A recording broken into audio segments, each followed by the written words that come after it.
فرض کړئ په راتلونکي کې د کونړ پر سیند یو لوی بند جوړ شي، نو د اټکلونو له مخې که چیرته د کونړ په سیند یو لوی بند جوړ شي، د 1500 میګاواټه برېښنا تولیدولو ترڅنګ به د 15.6 میلیونه هکتار ځمکې خړوبولو ظرفیت او وړتیا ولري. د دې بند د برېښنا مقدار کولی شي د افغانستان اوسنۍ اړتیاوې رفع کړي او هم به په اوبو د ځمکو له خړوبولو سره د افغانستان په اقتصاد او انرژۍ کې یو لوی انقلاب رامنځته کړي، ځکه د دې سیند د اوبو کلنی جریان شاوخوا 12 میلیارډ مکعب مترو ته رسیږي، چې سرچینه د چترال له غرونو څخه پیل بیا د افغانستان د کونړ ولایت څخه تیریږي او په نهایت کې خیبر پختونخوا ته داخليږي او هلته د کابل سیند سره نښلي.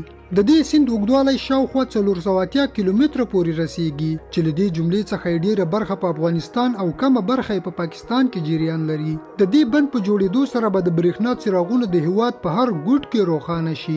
دا بند به د افغانانو د یووالي هیلو او پرمختګ سمبول وګرځي، یو داسې ګام چې له تیارو نه د رڼا له وچکالۍ نه به د شنو فصلونو باب پرانیستل شي. د دې بند جوړول نه یوازې د افغانستان یو حیاتي اړتیا ده، بلکې جوړول یې کولی شي دښمن ته هم یو دروند ګزار ورکړي، هغه دښمن چې تل په افغانستان کې د بندونو په جوړولو کې خنډونه رامنځته کړي. خو د دې بند جوړول په حقیقت کې یوازې هغه وخت امکان لري چې افغانستان سیاسي ثبات، امنیت او ملي یووالی ولري. دا پروژه د اوبو او انرژي فني مطالعات، مالي ملاتړ، نړیوالې انجنیري وسایل او تجربه لرونکي تخنیکي ټیم ته اړتیا لري. د عامو افغانانو مرستې او همکارۍ، شفافه بودیجه او سیمهییز ملاتړ د دې بند جوړولو مهم شرطونه دي. که دا ټول امکانات برابر شي، نو په راتلونکو څو کلونو کې به افغانستان د کرنې او برېښنا بڼه په بشپړ ډول بدله کړي.